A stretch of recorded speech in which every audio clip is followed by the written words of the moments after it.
Meus amados irmãos, saudamos a todos com a paz do Senhor. Graças a Deus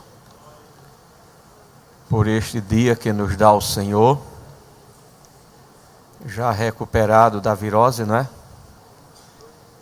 E feliz por estar aqui com os meus irmãos e agradecido ao Senhor pelas caravanas que aqui estão.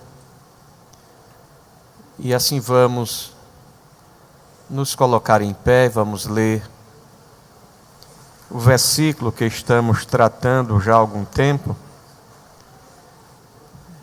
nos seus vários aspectos. Provérbios 31:10.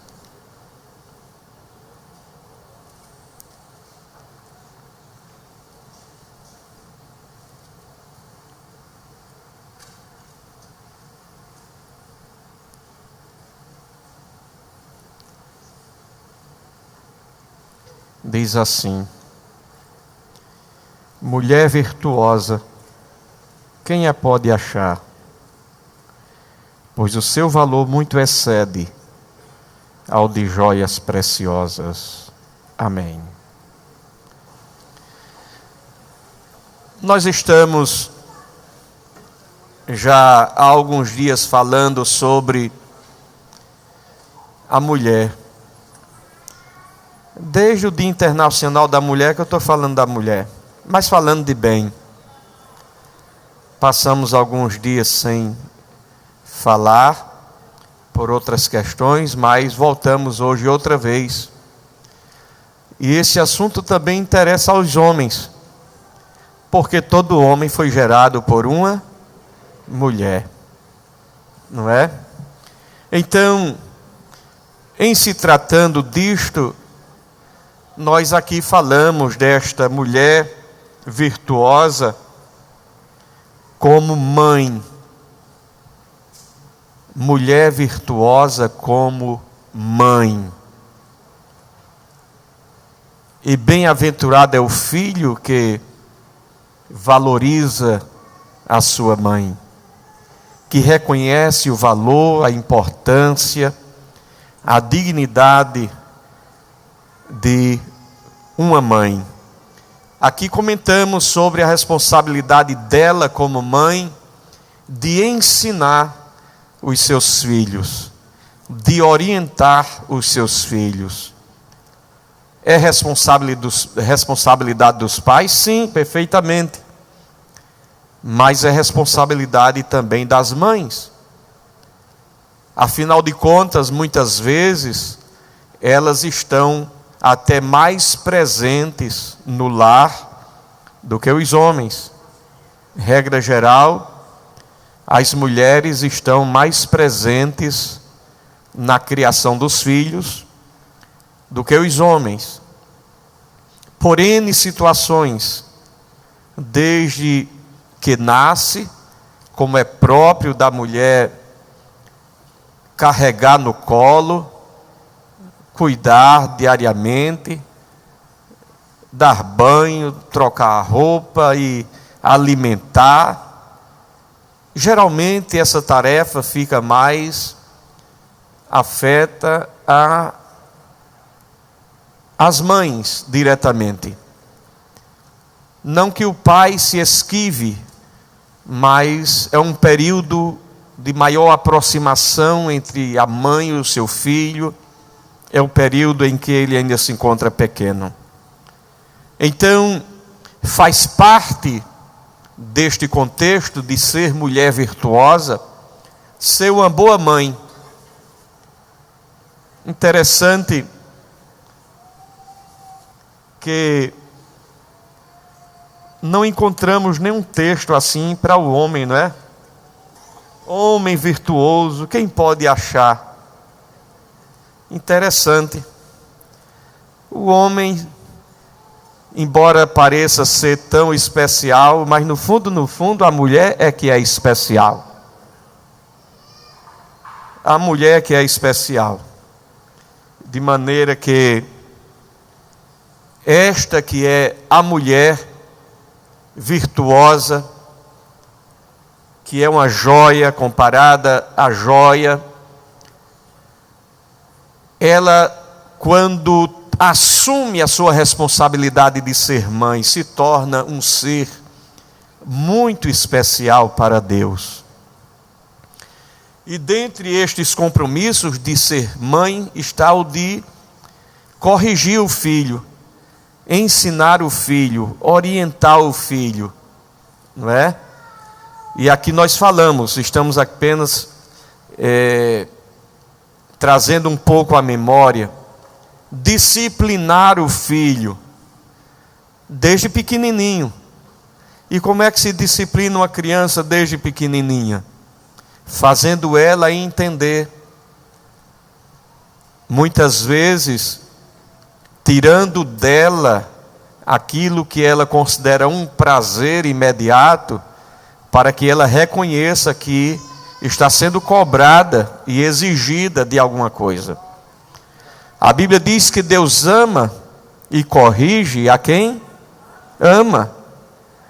A correção de Deus na nossa vida é um ato de amor, é um ato de bondade. Imagine se Deus dissesse: sabe de uma coisa? Deixa para lá. Interessante que tem um texto bíblico que diz que Deus os entregou às paixões infames. Ou seja, traz uma ideia de como se Deus estivesse, se é que a gente pode usar essa linguagem, mas do ponto de vista humano, desistindo daquela pessoa. Não que Deus desista, compreenda, mas quando o texto é aplicado desta forma, traz esta noção. Bem-aventurado é aquele que o Senhor o faz chegar a si, é o que a Bíblia diz. Bem-aventurado é aquele que o Senhor corrige, castiga. Porque quando um pai ou uma mãe desiste do filho, é como se estivesse deixando ele agora entregue ao que ele desejar fazer, a viver a sua própria vida, da sua própria maneira. Mas Deus não faz assim conosco. Deus é aquele que olha para nós e demonstra todo o seu amor, toda a sua bondade para conosco, quando nós ainda éramos pecadores, indignos, e Ele nos dá Jesus para nos alcançar, para permitir que nós fôssemos alcançados pela sua graça. Então, retirar a disciplina da criança é um crime emocional na vida da criança, é um crime psicológico na vida da criança, é um crime social na vida da criança, porque uma criança que é criada sem limites se transformará num agente difícil dentro da sociedade, se tornará um ente insuportável, e daí dará trabalho às instituições policiais, judiciárias e etc. Por quê? Porque foi criada uma criança sem limites, achando que pode fazer tudo, que não tem o conceito de cidadania, de viver em sociedade, não compreende as limitações entre ele e a outra pessoa, e isso gera uma pessoa muito difícil. Aqui falamos também que não devemos ter essa educação a ponto de irritar, porque a Bíblia diz: vós pais não irriteis os vossos filhos, para que não percam o ânimo. Está em Colossenses 3:21. E isso aqui em Efésios 6:4 diz: pais, não provoqueis vossos filhos a ira. E aqui dissemos que isto significa: não desanimem os seus filhos, porque os pais podem cobrar tanto e exigir tanto, a ponto de os filhos compreenderem que nunca vão conseguir agradar os seus pais. É como uma exigência insuportável. É como se fosse o caso de alguém cobrar tanto a ponto de a pessoa não conseguir cumprir nenhuma meta. É como se alguém quisesse que o filho corresse 1000 metros em pouco tempo, quando o pai sabe que ele só poderia correr 50 metros. Então não podemos exigir mais do que ele pode fazer.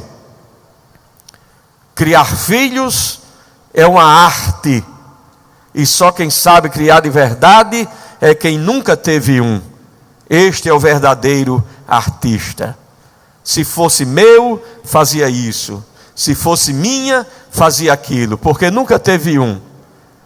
Mas no dia que tiver um filho, aí vai experimentar na pele como é criar um filho. Então, criar filhos é uma bênção, porque é herança do Senhor. E nós somos, como pais e mães, mordomos desta herança. Devemos cuidar bem desta herança do Senhor. Então, devemos criar nossos filhos de maneira que não os deixemos desanimados. Como que diz assim: nada que eu faço agrada. Não tem um elogio, não tem um parabéns, não tem um obrigado da parte do pai para o filho, não tem uma atitude de ânimo, de alento, de esforço para com o filho, de fortalecimento para com o filho. Isso gera desânimo. Às vezes pode ocorrer palavras de você não serve, você não faz nada direito, você não tem jeito, isso são palavras que não ajudam, são palavras que não contribuem. É você criar um filho, uma filha tolhida, desamparada emocionalmente. É criar um filho, uma filha de maneira errada. Porque quando você diz constantemente para o seu filho, você não tem jeito, ele acaba acreditando.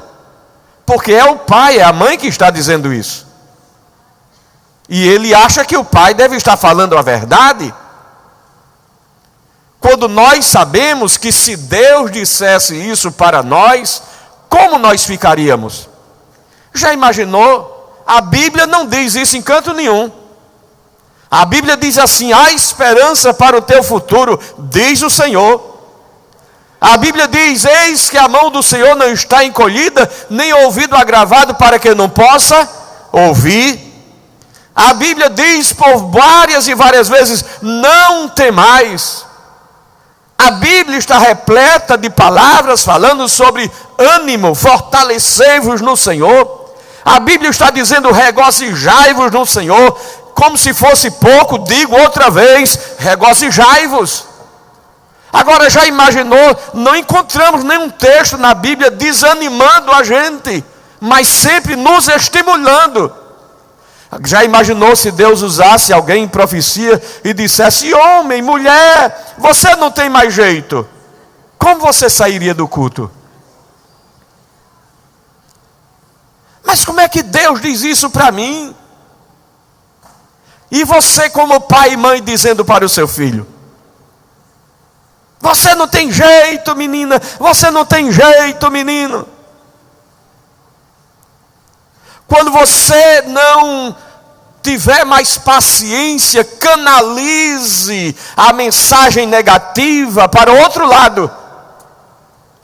Você olhe para o seu filho, para a sua filha e diga: Satanás, o meu filho tem jeito. É diferente.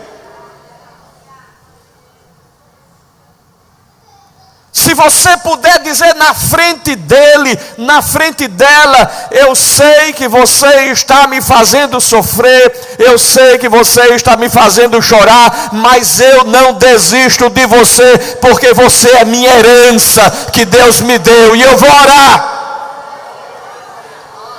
Isso é uma palavra de impacto para o teu filho, para a tua filha. Ele vai perceber, ela vai perceber que você não desistiu dele, não desistiu dela. Mulher virtuosa, quem achará?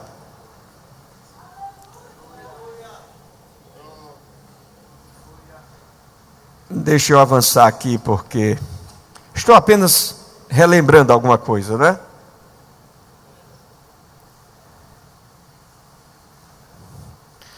Um escritor chamado Baxter, um pastor, se não me engano, do século XVIII, ele escreveu um texto que eu gostaria de ler para vocês. Parece que ele escreveu hoje de manhã, que serve para a gente hoje. Ele disse assim: pais, por sua causa, por causa de sua própria alma, por causa de seus filhos, por causa da igreja e do mundo, que você consciente e seriamente estabeleça o culto doméstico, invocando a Deus, entoando os seus louvores e instruindo seus filhos e servos nas Escrituras, dentro de uma educação sábia e diligente da juventude. Ele continua, escute bem, escute-me, como se eu implorasse de joelhos, com lágrimas nos olhos. Infelizmente, quão grande é o sofrimento do mundo, porque isso é negligenciado. É dentre famílias ímpias que o mundo recebe ministros ímpios, um enxame de inimigos diabólicos da santidade, da paz e de sua própria salvação. Veja se isso não foi escrito para nós hoje. Qual nação não geme sob as confusões, as misérias e as horrendas iniquidades que são frutos da negligência no lar, bem como da educação descuidada e enfermiça dos jovens? É trabalho de grande habilidade e que exige um constante cuidado, o de instruir e educar as crianças, evitando que andem para armadilhas na companhia de colegas tentadores.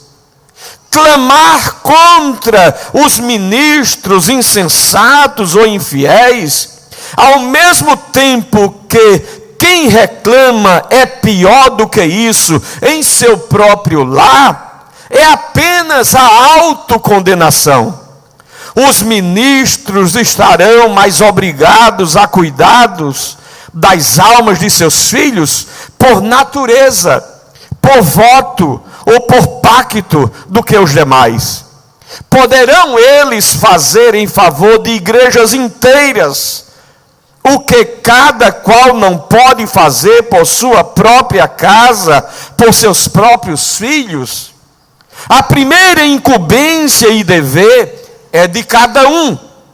Se as famílias traiçoeiramente negligenciarem seu papel, como se tudo devesse ser corrigido na igreja, com a mesma razão, se poderia enviar os rapazes à universidade antes de aprenderem a ler e escrever nas escolas elementares.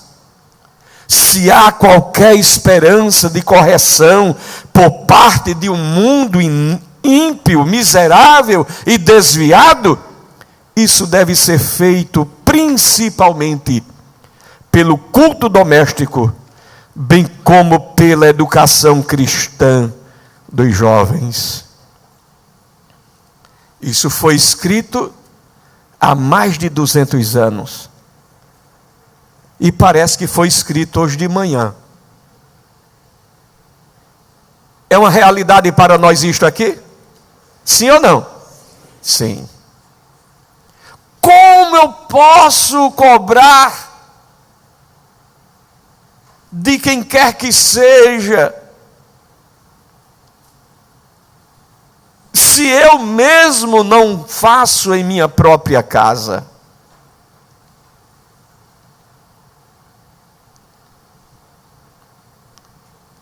Quando eu estou com a minha família no carro e o guarda para e a minha família me vê dar a ele R$20, R$50 para não ser multado.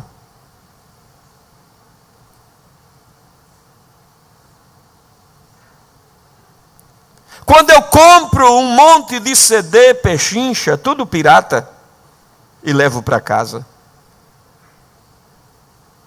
eu vou reclamar de quem? Eu vou exigir o quê?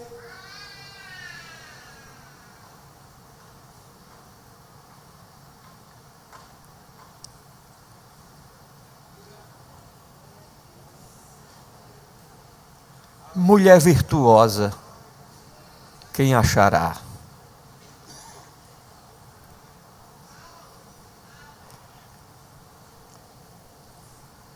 Outro escritor chamado Dr. Miller, ele escreveu.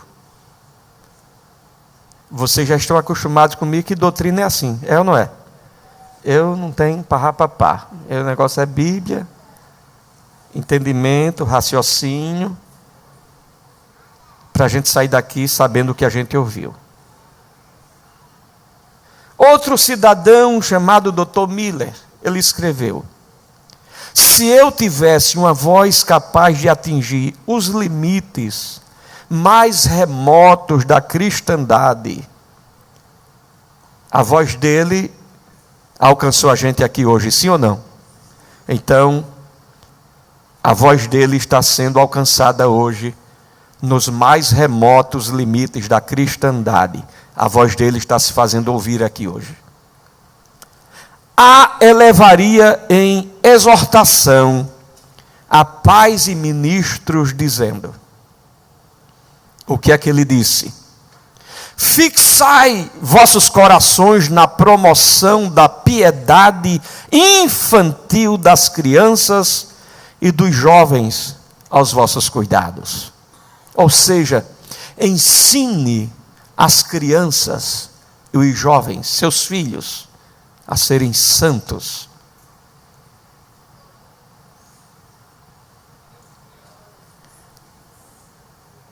No tempo que tinha uma música dançando na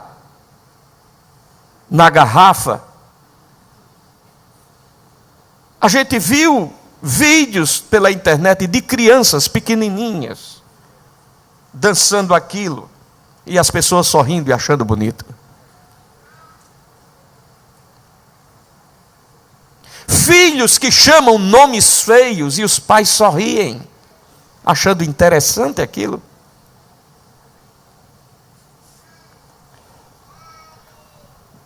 Disse ele ainda: ocupai-vos com peculiar interesse em vossos estudos diários e em vossas orações diárias.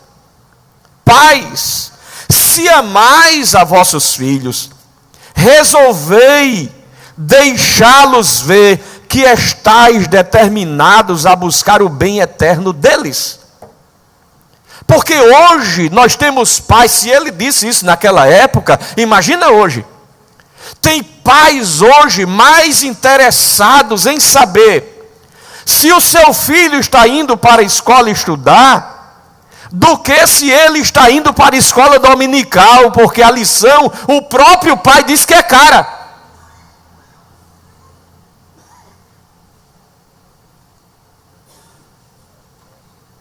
Há mães e pais reclamando do valor da lição da escola dominical. Não é capaz de investir no seu filho. Quanto é uma lição hoje? Hein? R$8? R$10? 8. R$8, R$10 para o seu filho estudar durante 3 meses. E reclama que deveria ser de graça.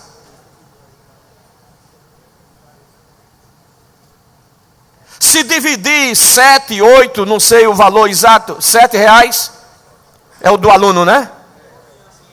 A da criança, R$7. Se dividir R$7 por 13, dá quanto? Hein?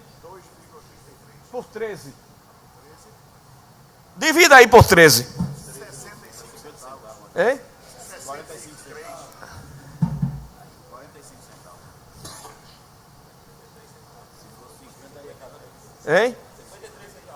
53 centavos na calculadora do meu companheiro ali. Imagine você investir 53 centavos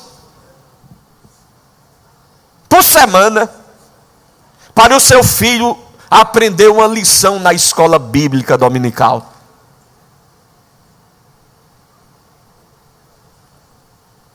E reclama. É caro.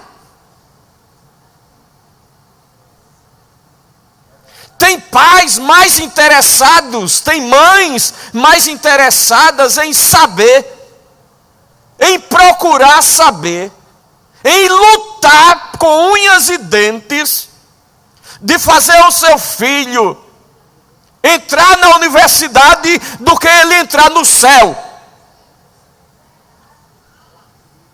Investe mais na criança, no adolescente e no jovem, para ele entrar numa universidade, do que investe nele para entrar no céu.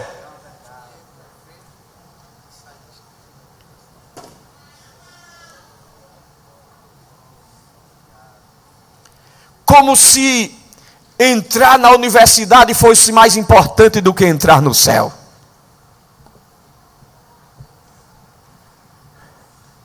E tem outros que não fazem nem uma coisa nem outra.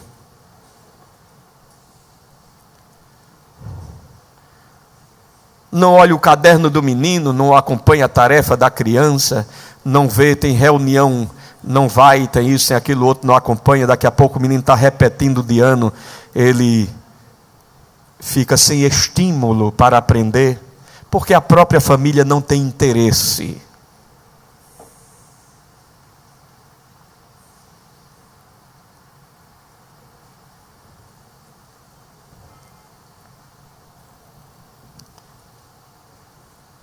Diz aqui: começai o mais cedo possível e nunca interrompam vossa diligência.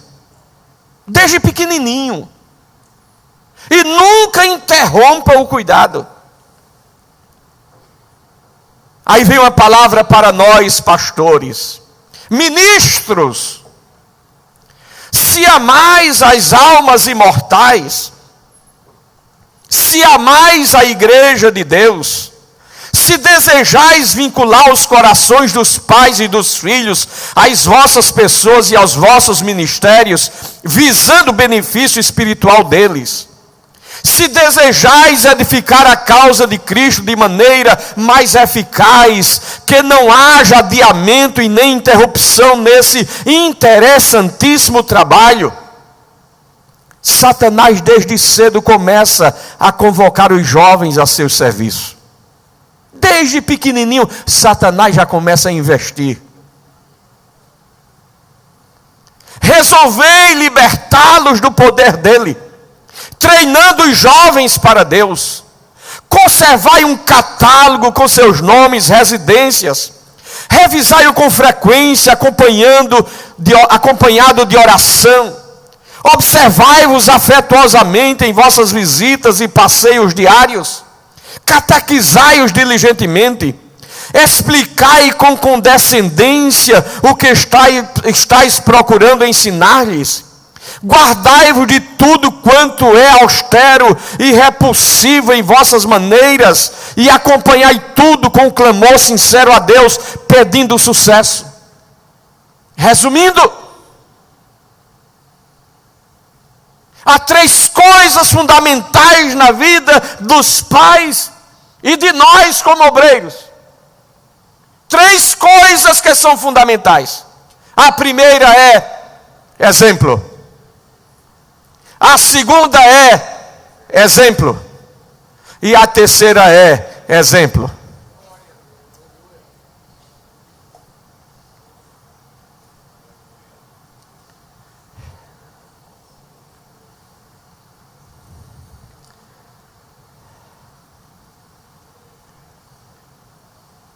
saindo desse ambiente da questão do pai para com o filho, da mãe para com o filho, vamos entrar no ambiente agora de esta mulher virtuosa como esposa. Aí a Bíblia diz, em Efésios 5:22, vós, mulheres, sujeitai-vos a vossos maridos como ao Senhor. Colossenses 3:18 diz, vós, mulheres, estáis sujeitas a vossos próprios maridos como convém no Senhor. Parece até ser desprezível, uma segunda categoria, um ser de segunda ordem. Mesmo que a mulher não foi feita de barro, foi feita de osso. É verdade ou não é? Foi de um material melhor que a mulher foi feita. A mulher já é especial daí. Porque enquanto o homem foi feito de barro, a mulher foi feita de osso. Já levou vantagem. Sim ou não? Em segundo aspecto, levou vantagem porque é um ser mais bonito do que o homem. É verdade ou não é? É verdade.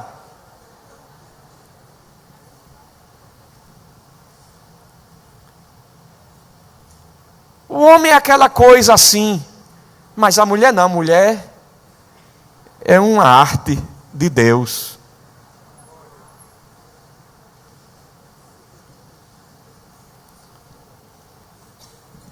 Ser submissa não é ter um papel desprezível.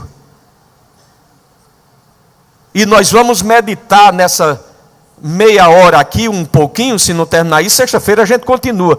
Porque aquele relógio ali é meu inimigo. E ainda por cima está adiantado. É meu inimigo 2 vezes. Porque nem a gente começa, já dá meia hora.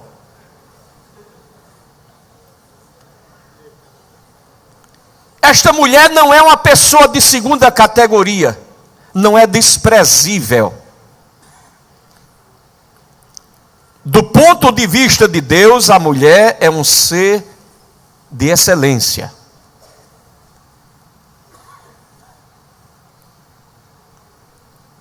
Tão excelente ser que Jesus nasceu de uma mulher. O homem não interferiu em nada.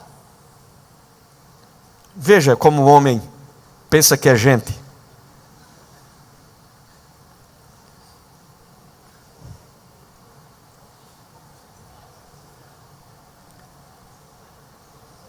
A mulher é o ser especial que Deus cria para cooperar com o homem. E não há contradição nesse conceito. Nós vamos ver.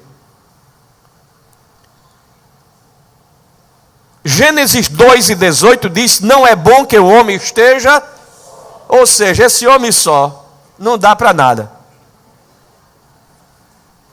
Esse homem sozinho, não vai para canto nenhum. Pense num troço. Vai ser esse camarada aqui no Éden sozinho. É um SF. Você sabe o que é SF? Sem futuro.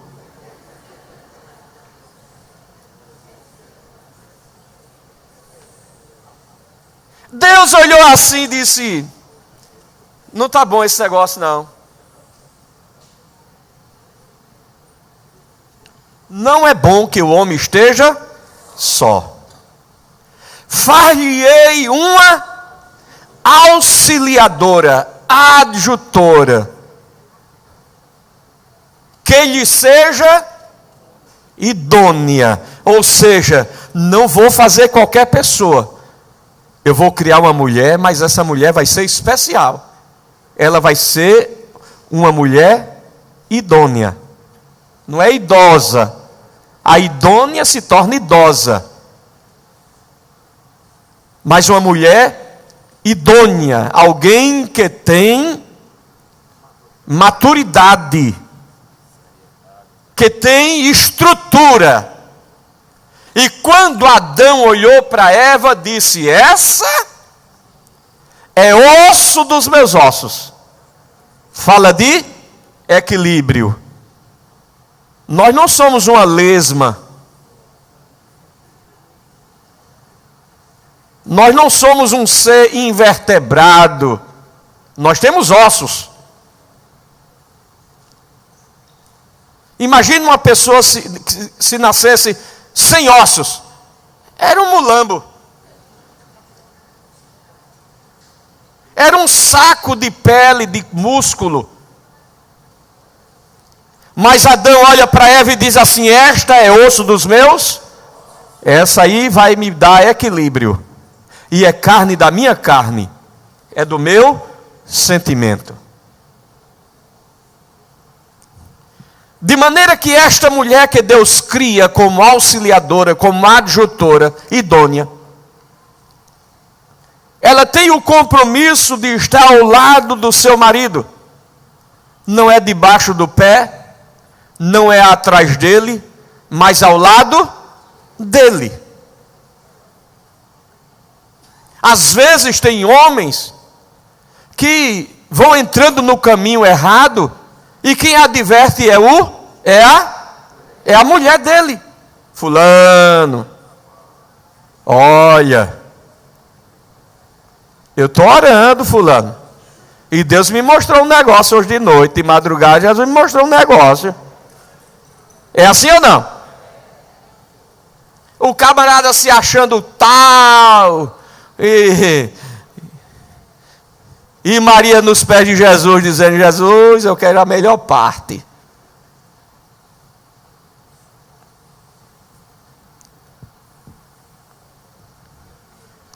É evidente que a ideia de submissão exagerada levaram os judeus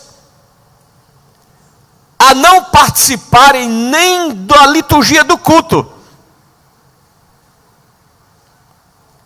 Dentro do judaísmo, as mulheres eram alijadas do culto. Um menino, ou até mesmo um escravo, poderia ler a lei, a mulher não.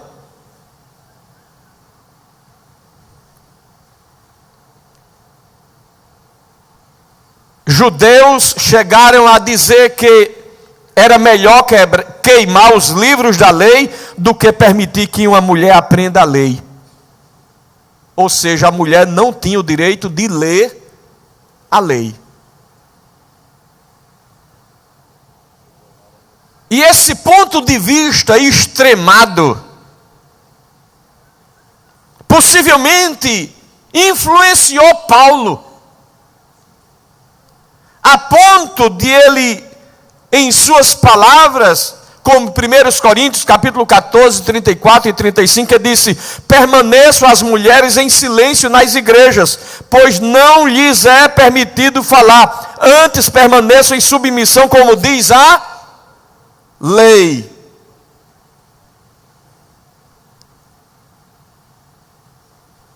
Isso aqui é uma controvérsia muito grande de colocações, de entendimentos. Os teólogos aqui se engalfinham, se contradizem, reclamam, falam isso, falam aquilo. No entanto, quando Paulo afirma isso aqui, ele diz como diz a lei. E a gente não estava na graça?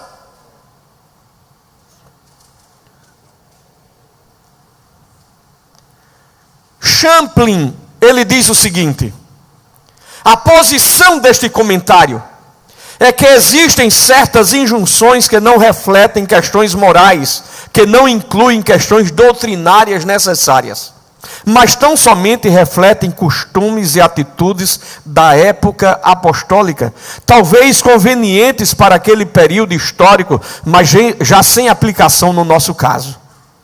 Outro sim.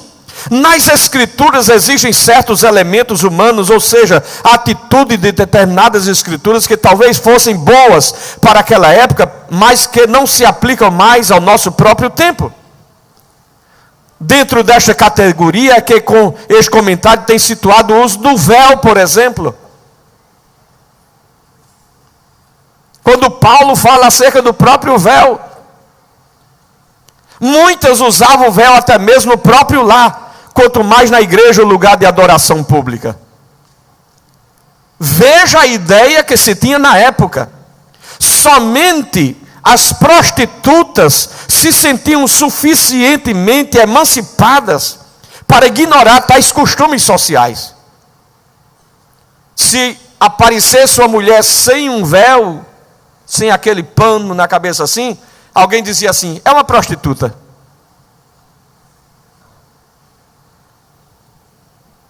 Contudo, o costume social que fazia dessa questão um tema importante naquela época, não mais se aplica aos nossos dias.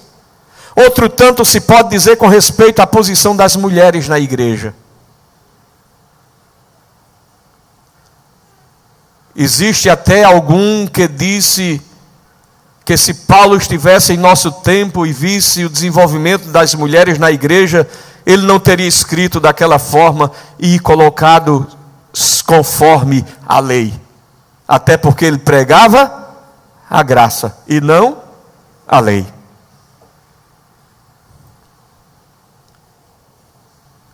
É um fato que o próprio Jesus veio para valorizar a pessoa da mulher.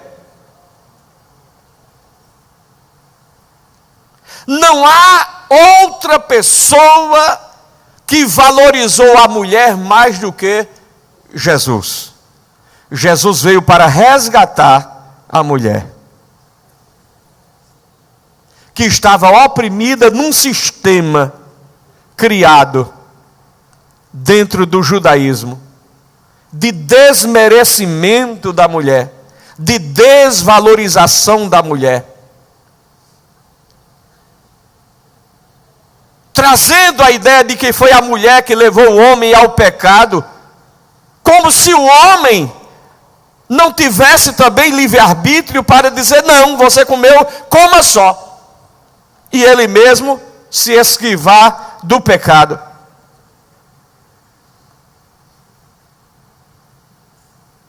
Mas Jesus veio para resgatar essa pessoa da mulher, que era tratada como objeto. Se ela queimasse o feijão, o marido dizia assim: toma carta de divórcio. Se ela fizesse algo errado dentro da tenda, ou o marido não gostasse mais dela, tome carta de divórcio, como se fosse um objeto, uma coisa. E aí vem Deus, mesmo no Antigo Testamento, reclamando com essa postura do homem, dizendo que o homem rejeitou a mulher da sua mocidade. Mesmo no Antigo Testamento, Deus dizendo que detesta o divórcio. E Jesus vem agora e diz assim: no princípio não foi assim. Deus criou o homem e criou uma mulher. No entanto, o homem se achou no direito de ter várias mulheres. Mas quando vem Jesus, aí Jesus bota um ponto e diz assim: acabou. Cada um tem o seu próprio marido, e cada um tem a sua própria mulher. Jesus veio para desfazer o sistema implantado e estabelecer uma nova aliança. Daqui para frente agora é assim.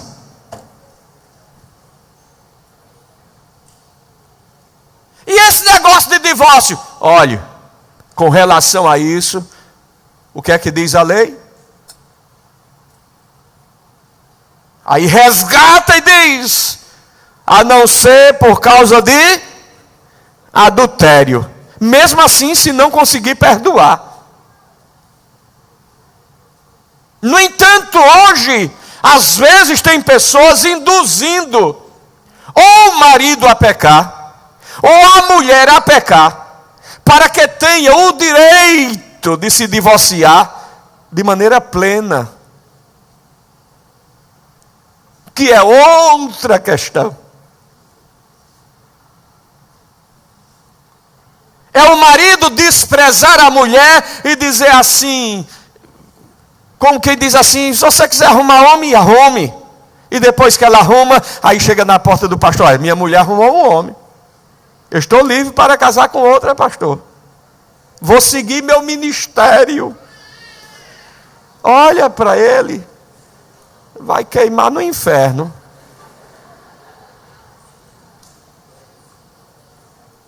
Como pode ter mulher que despreza o marido? Rejeita o marido? O induz ao erro e ao pecado? Porque Paulo, quando ensina acerca disto, diz, olha, até para orar tem que combinar. Até para jejuar tem que combinar esse negócio. Porque se chegar e disser assim, eu estou em jejum, tá? Mas você não combinou nada comigo. Sim ou não? É bíblico. E a Bíblia diz assim, por pouco tempo. Não tem essa, dizer assim, 6 meses de jejum, vai-te embora com essa conversa. Paulo ensina dizendo assim, por pouco tempo, para que Satanás não encontre ocasião contra vós. Tem gente que acha que ser santo é se separar. Ser santo é estar junto e viver em comunhão. Porque não há pecado na mesma carne. Quem se une a uma prostituta se faz prostituto com ela. Porque se torna carne da mesma carne. É a carne que se une à prostituição. Mas não há pecado dentro do casamento.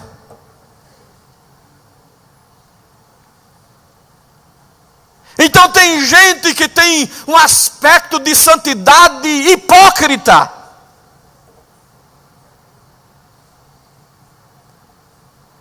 E começa a criar dificuldade dentro do casamento a ponto de criar uma situação de pecado.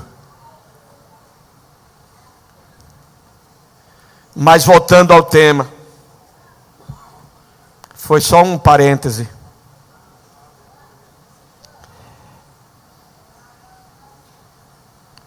Paulo, escrevendo aos Gálatas, capítulo 3 e versículo 28, ele diz, nisto, veja o que ele diz agora, nisto não há judeu nem grego, não há servo nem livre, nem macho nem fêmea, porque todos vós sois um em Cristo Jesus. Veja o que Paulo diz agora.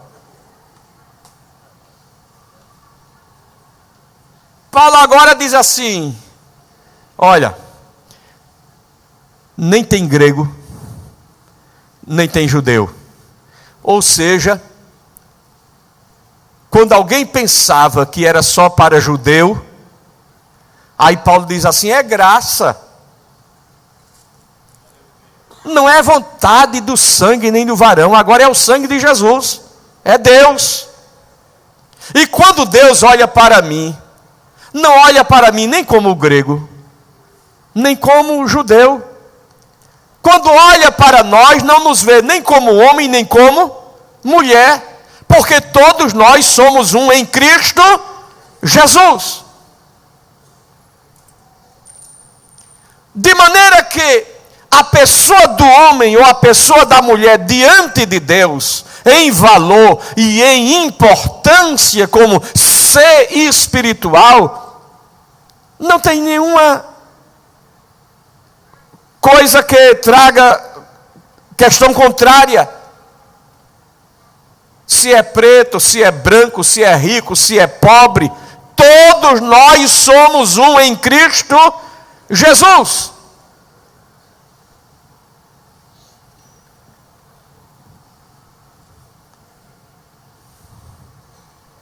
No entanto, É preciso aqui abrir um pequeno parêntese, porque pode haver abuso, tanto de um lado quanto do outro.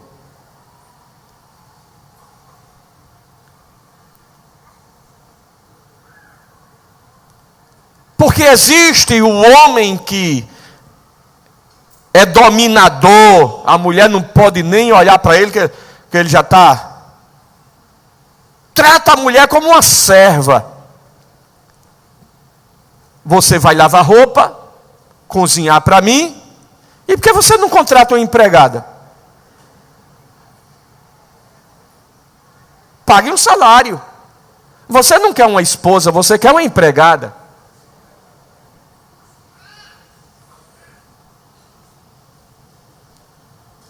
Eu vou comprar roupa para mim,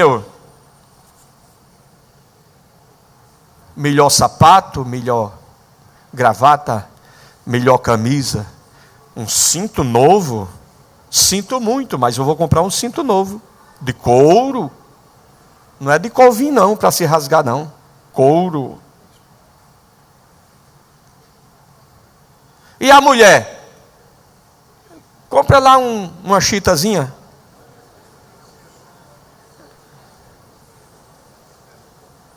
Eu comprei uma sandália para tu, mulher, o ano passado.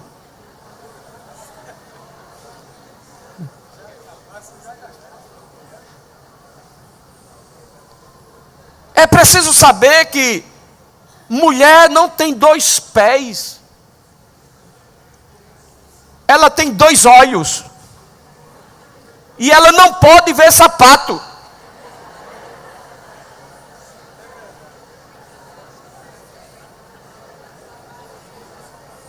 E se não tiver cuidado, ela vira uma centopeia.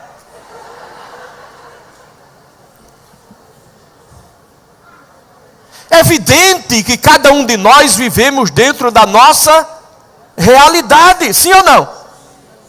Cada um de nós vivemos na nossa realidade. Isso não quer dizer que a mulher só vai ter uma sandália, ou porque ela mulher vai ter que ter 1000. Não, cada um vive dentro da sua própria realidade. Cada família vive dentro da sua própria realidade, de maneira que os rapazes e adolescentes que estão aqui, que pensam em casar, tenham cuidado, porque mulher custa caro, e tem mulher quem pode. Se você não pode, meu filho, vá primeiro fazer alguma coisa, juntar dinheiro para poder casar.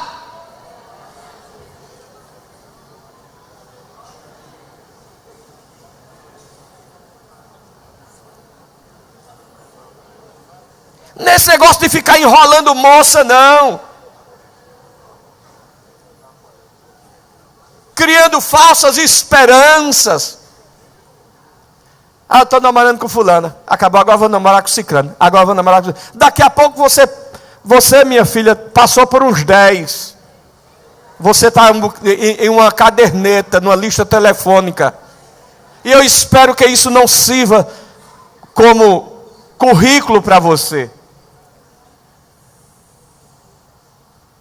É preciso que cada um valorize a si mesmo. Considere a si mesmo como algo especial, algo importante. Você não é qualquer coisa. Você é uma menina virtuosa, é uma jovem virtuosa, é uma mulher virtuosa que Jesus criou para que alguém que tenha valor, dignidade, olhe para você e dê valor a você como pessoa importante e não como objeto.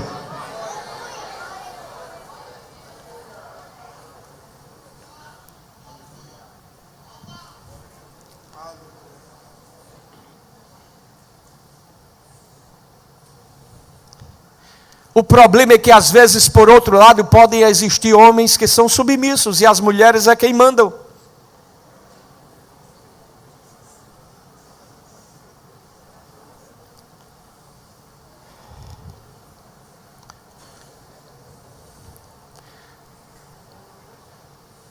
um escritor chamado Francis Quarles, ele disse: o mal acampa na família infeliz, que conta com um galo calado e uma galinha que canta.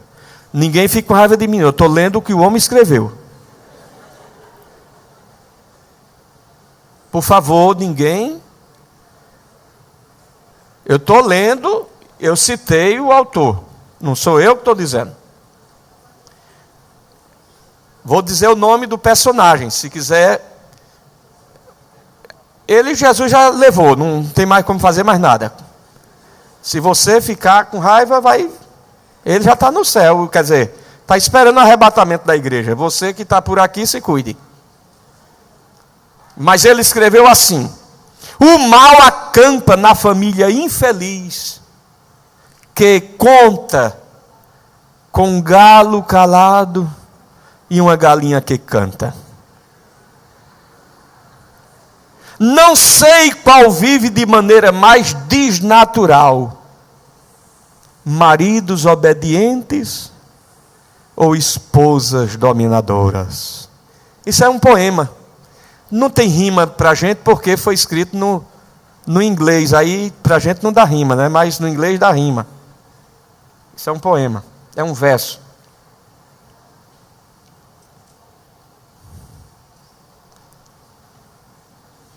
Mas de verdade galinha canta como o galo? Não. Canta? Não. O máximo que ela faz é có, có, có, có, có, có, có, có, có.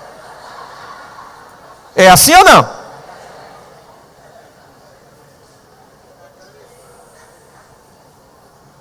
Quem canta é o galo. Então aqui está uma figura. Me compreenda, aqui está uma figura. Num terreiro que a galinha canta, os pintinhos vão olhar assim e vão dizer assim: quem é mamãe? Quem é papai? Sim ou não? Os pintinhos vão ficar assim, piu, piu, piu, piu, piu, piu, sem entender o que está acontecendo.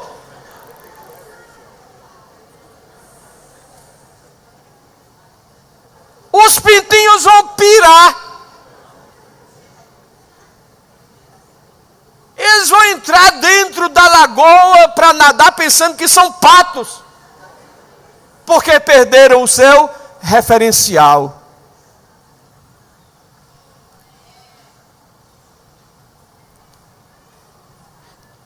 Eu não estou dizendo que a galinha não tem o seu canto, e por favor, não tenha isso como algo pejorativo. Eu estou usando a linguagem do poema. Eu não estou comparando as mulheres a galinhas. Seria uma falta de respeito da minha parte, muito embora Jesus se comparou a uma galinha. Sim ou não? De maneira que se alguém se ofender, não se ofenda, porque até Jesus não se comparou a um galo, se comparou a uma galinha, quando ele disse: Jerusalém, quantas vezes eu quis vos ajuntar como os pintainhos debaixo das asas. Então ninguém se ofenda, porque até Jesus se comparou a uma galinha.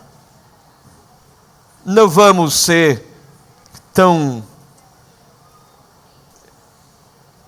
exigentes com a linguagem.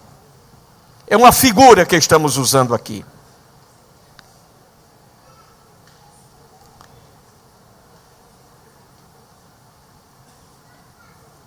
No passado, as pessoas imaginavam que os homens, do ponto de vista intelectual, eram superiores às mulheres, e isso a ciência provou que não são. Tem mulheres que são até mais inteligentes do que muitos homens. Tem homens que são cientistas e tem mulheres que são cientistas. Sim ou não? A capacidade intelectual da mulher não é de segunda categoria, ela é tão inteligente quanto o homem. João capítulo 4, versículo 27. Veja como a cultura do judaísmo estava impregnada nos discípulos. Ô relógio. Deu nem para se animar hoje, não foi, irmãos? Deu nem tempo da gente dar glória a Jesus, não foi? Mas tá bom, não tá? Escute. Olha. Veja como a cultura do judaísmo estava impregnada nos discípulos. João 4, 27. Nisto vieram os seus discípulos e maravilharam-se de que estivesse falando com uma mulher. Todavia nenhum lhe disse: que perguntas? Ou, por que falas com ela? Por que isso? Porque dentro do judaísmo, um homem era proibido, ou uma mulher era proibida de falar, muitas vezes até com o próprio marido na rua. Porque se o marido estivesse com a sua mulher, e ela dirigisse a palavra a ele, alguém que visse, poderia interpretar que era outra mulher e não a mulher dele. E isso maculava o homem. Então a mulher ia para o comércio, tinha que conversar tudo em casa. Porque se dissesse assim, se esqueceu de comprar, vai comprar 1 quilo de sal lá na feira, não podia falar com ele, compra sal não, porque senão alguém via, era acusado de adultério. Veja a que ponto chegou. Aí vem Jesus e quebra o protocolo. Jesus não está preocupado de ser acusado por ninguém. A Bíblia diz que importava que Jesus passasse foi importante para ele, era importante passar por causa de quem? Por causa da mulher samaritana. E Jesus vem esbarrando, desmanchando, destronando, desfazendo todo o protocolo. Protocolo cerimonial, protocolo de relacionamento, protocolo de tudo. Ele vem e diz assim à mulher, ele toma a iniciativa e diz assim, eu quero beber água. A mulher que era impregnada de preconceito, olha para Jesus e diz, como sendo tu judeu? Ele conheceu devido ao sotaque, à língua. Como sendo tu judeu, vem pedir a mim água, que sou mulher samaritana. Olha preconceito. Olha o negócio enraizado. Aí a Bíblia diz que pelo sangue de Jesus, os que estavam longe, ele trouxe para perto. A Bíblia diz que quando subir no madeiro, a todos atrairei para mim.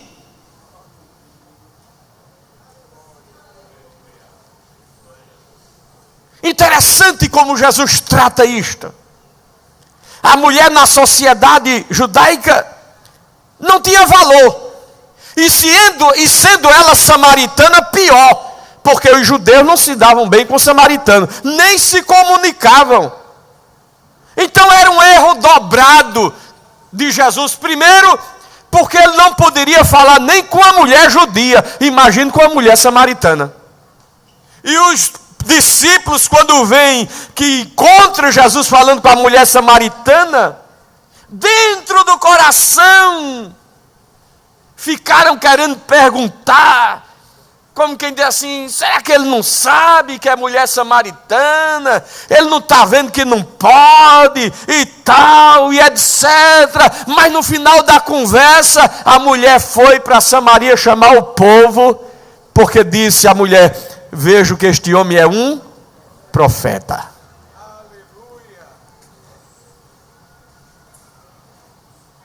Jesus transformou uma mulher em uma missionária. Uma samaritana virou uma missionária. Só isso aqui dava outra noite somente para falar.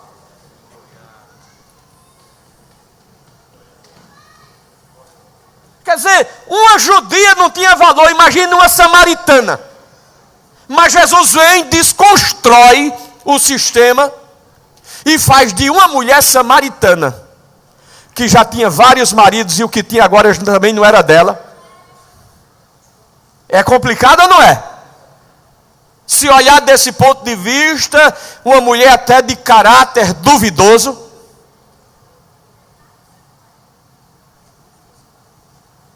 Mas Jesus transforma esta mulher numa missionária. E vai lá e diz assim: vem ver, vem ouvir. Esse homem é profeta, contou a minha história, contou a minha vida. Vem cá ver, vem cá ver. Então Jesus veio para valorizar a mulher. Eu vou ter que parar. É uma lástima.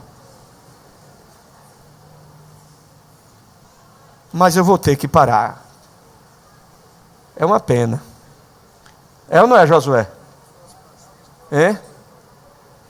Se Jesus não voltar sexta-feira, Josué, eu prometo a você que eu estou aqui. Oh, Jesus. Dá vontade de fazer uma vigília. Dá vontade. Mas a gente tem que parar, não é? Então, minhas irmãs, vocês que estão aqui, se vocês quiserem saber o quanto Jesus considera as mulheres, venha, aproveita, traz o teu marido e os teus filhos, porque no final de tudo vão valorizar mais você. Está bem assim? Quantas mulheres tem aqui? Levanta a mão aí. Pessoas do sexo feminino, levanta a mão aí. Cuidado, eu vou baixar minha mão. Levanta aí, levanta a mão. Porque senão eu vou estar atrapalhado aqui, né?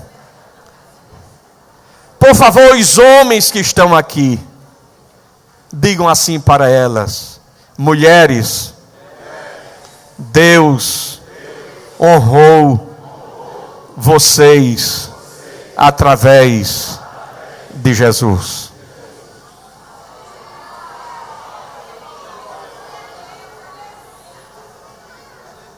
Maria Alexandre, se não fosse Jesus, não podia nem sentar aqui não. Na sinagoga, mulher entrar aqui? Não, entrava não.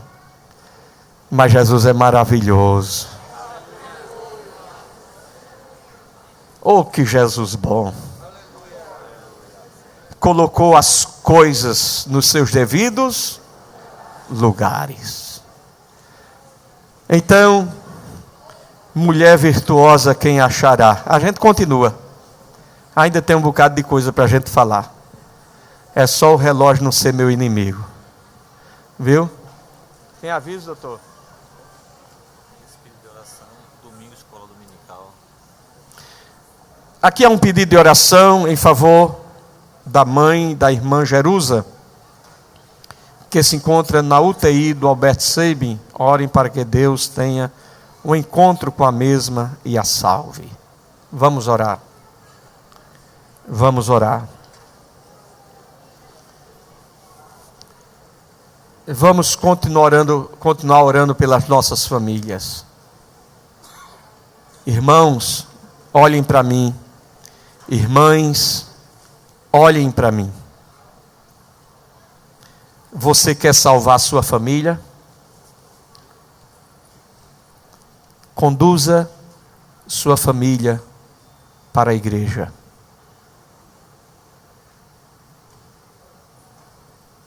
Vá com sua família para a escola bíblica dominical. Domingo será sobre o aborto. Inclusive hoje,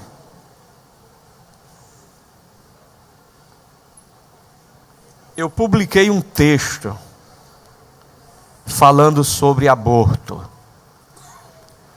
Esse texto é um texto de um levantamento histórico, não é meu.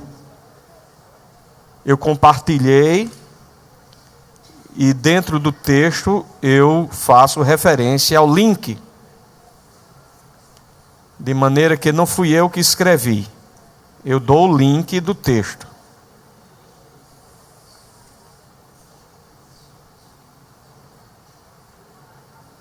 Isso pode ajudar os irmãos na lição também. Está no Facebook. Eu compartilhei nos grupos de ciclo de oração, de jovens, de adolescentes, de superintendências, de obreiros, está lá. É um texto longo, mas eu quero ler somente o que eu fiz uma síntesezinha, peguei alguns textos, pedacinhos e publiquei aqui. Porque eu vou ler e a gente vai orar encerrando, somente para concluir isso aqui. Porque a esquerda aqui, os comunistas, socialistas, por que a esquerda é tão viciada em falar de aborto? É interessante a pergunta, não é? Vá lá e baixe o link e você vai verificar. O Estado se torna maior do que a família. Em nenhum sistema democrático livre, o Estado é maior do que a família.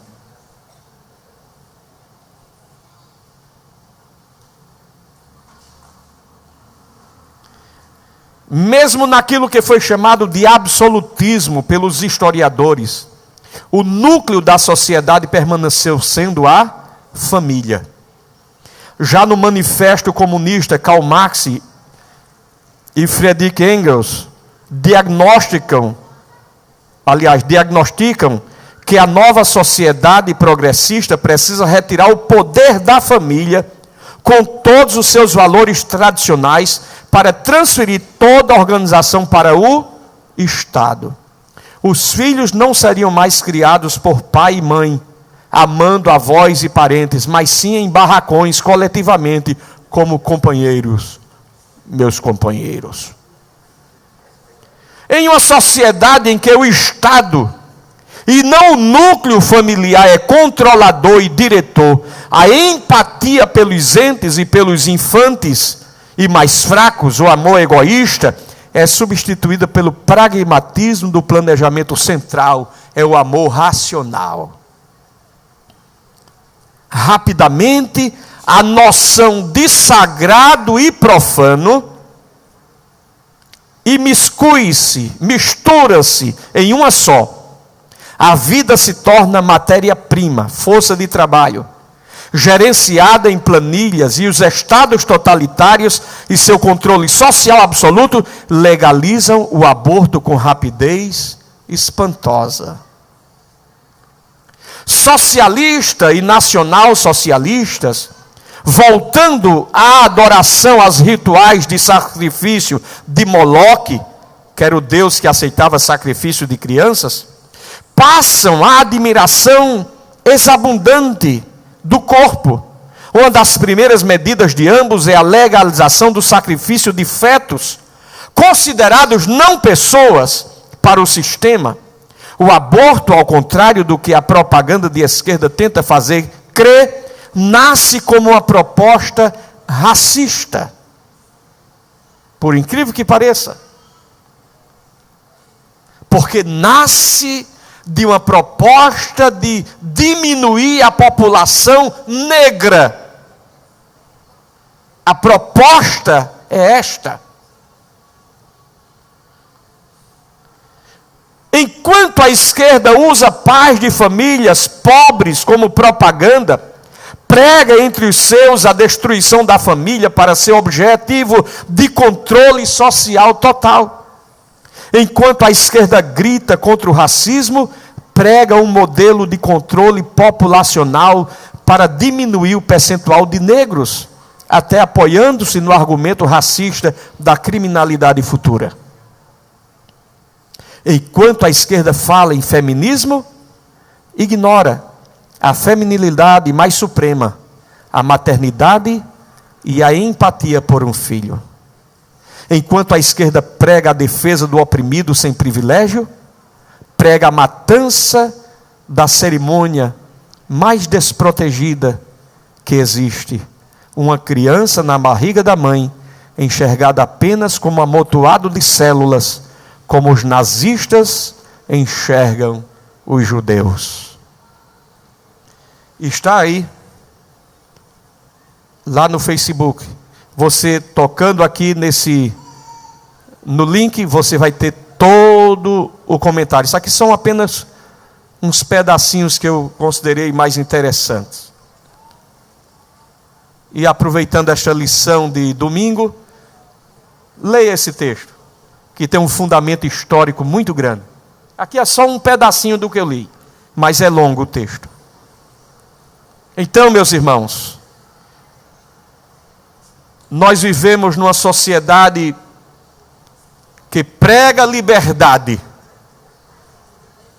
mas escraviza um ser humano, buscando ter direito sobre ele em relação à vida e à morte da criança.